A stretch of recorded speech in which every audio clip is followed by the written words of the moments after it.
วัสดีค่ะทุกคนก็ตามชื่อโปรคลิปเลยนะคะคือ when you have to stay alive without any help from your parent ก็จะไปดูกันว่าเราทำอะไรกันถ้าเราไม่มีพ่อแม่อยู่ช่วยนะทุกคนไปดูค่ะ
ก็ขอบอกเลยนะคะว่าหลังจากนี้ก็คือการมั่ว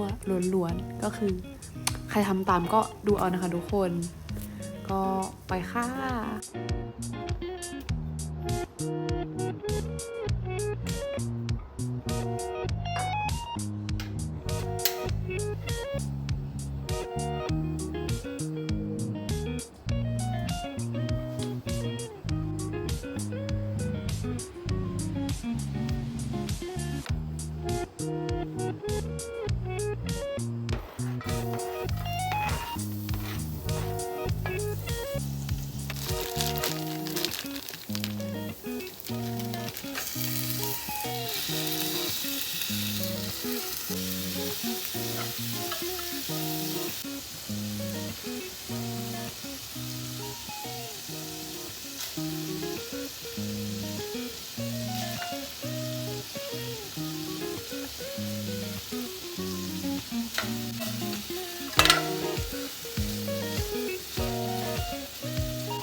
ก็ทุกคนคะ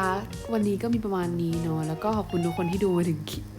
จนถึงท้ายคลิปนะคะ ก็ตั้งใจทำมากแล้วก็สามารถกดไลค์ได้ถ้าชอบ แล้วก็